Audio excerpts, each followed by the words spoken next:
के तपाईलाई विश्वास लाग्छ मुम्बईको ऐतिहासिक वानखेडे स्टेडियममा भारतपछि सबैभन्दा बढी कुन देशको खेलको टिकट बिक्री भइरहेको छ? Australia, England? होइन, त्यो देश हो नेपाल। सन् 2026 को T20 विश्वकप सुरु हुनु अघि नै नेपाली क्रिकेटले विश्वलाई अचम्ममा पारिसकेको छ। बेंगलोर मिररका अनुसार नेपालका खेलहरूको टिकट बिक्री भारतका खेलहरूपछि दोस्रो स्थानमा छ। गौरव गुप्ताले स्रोतलाई उद्धृत गर्दै लेखेका छन् कि मुम्बईमा नेपाली समर्थकहरूको यति ठूलो उपस्थिति हुँदैछ कि वानखेडे स्टेडियम पुरै रातो र नीलो रङमा रङ्गिने पक्का छ। नेपालले यस पटक समूह चरणका आफ्ना चारै खेल यही प्रसिद्ध मैदानमा खेल्दैछ। विश्वकपको अन्तिम तयारीका लागि नेपाली टोली यति बेला मुम्बईमै छ।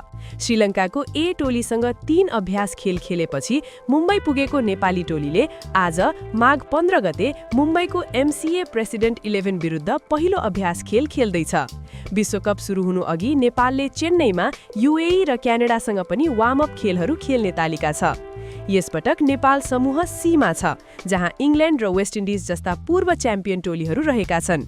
नेपालको तालिका यस्तो छ: फेब्रुअरी 8 माघ 25 नेपाल विरुद्ध इङ्ल्यान्ड दिउँसो 3 बजे, फेब्रुअरी 12 माघ 29 नेपाल विरुद्ध इटली दिउँसो 3 बजे, फेब्रुअरी 15 फागुन 3 नेपाल विरुद्ध वेस्ट इन्डिज बिहान 11 बजे, फेब्रुअरी 17 फागुन 5 नेपाल विरुद्ध स्कटल्यान्ड राति 7 बजे।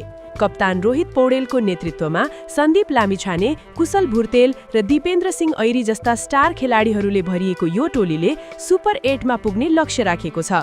के यो क्रेजले मैदानमा पनि नतिजा दिलाउला त? वानखेडेमा हुने नेपालको पहिलो खेल इङ्ल्यान्डसँग छ।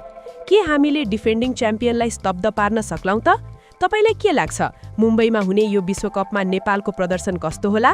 तल कमेन्ट गर्नुहोस्। भिडियो मन परे लाइक र च्यानललाई सब्स्क्राइब गर्न नभुल्नुहोला। जय नेपाल।